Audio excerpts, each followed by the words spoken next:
Guys நம்ம OMR பேபாலுக்கு ஆப்போசிட்டில் இன்றைக்கி வரும்போது ஒரு சின்ன குட்டி ஷாப் ஒன்று பார்த்தேன். அது என்னென்னா சேலம் சைடில் சேலம் செட்டு போல். அது சேலம் தட்டு வடை, அந்த நார்மல் தட்டு வடை, டொமேட்டோ தட்டு வடை செட்டு. அது 50 தாண்டல. ஒரு சின்ன ஷாப்பில் 50 தாண்டல. வெளியெலாம் போய் சாப்பிட்டேன்னா அவுட் சைடில் அவ்வளோ ரேட் சொல்லுவாங்க. சரி, ஒன்று ஆர்டர் பண்ணி சாப்பிட்டேன். அது மேலே வச்சு நல்லா பண்ணி தந்திருந்தாங்க. டேஸ்ட்லாம் சூப்பராகவே இருந்துச்சு. இதை நான் ஃபஸ்ட் டைம் சாப்பிட்றேன், எப்படின்னு தெரில. எனக்கு இந்த நல்லா பிடிச்சிருந்தது. ஸோ நம்ம அசஞ்சருக்கு பக்கத்தில் தான் இருக்குது. ஸோ எக்லாம் வச்சு தந்துருந்தாங்க, நல்லாவே இருந்துச்சு. உண்மையாகவே இந்த இடத்துல நான் என்ன கற்றுக்கிட்டேன்னா, ஒரு பிஸ்னஸ் ஸ்டார்ட் பண்ணால் உங்கள்கிட்ட இருக்கிறத வச்சு ஸ்டார்ட் பண்ணிவிடுங்க. அப்புறமா நம்ம பார்த்துக்கலாம். நீங்கள் இருக்கிறது வச்சுட்டு தான் ஸ்டார்ட் பண்ணணுன்னு நினச்சிருந்தீங்கன்னா கண்டிப்பாக ஒரு பிஸ்னஸ் ஸ்டார்ட் பண்ண முடியாது. இந்த இடத்துல நான் அதை தான் யோசிச்சுட்டு நின்றுட்டு இருந்தேன். உண்மையாகவே சொல்லலாம் கிரேட்டு.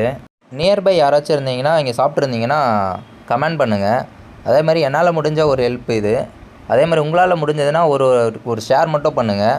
உண்மையாகவே சொல்லணும்னா இங்கே நியர்பை இருக்கவங்க போய்ட்டு விசிட் பண்ணி சாப்பிட்டு பாருங்கள்.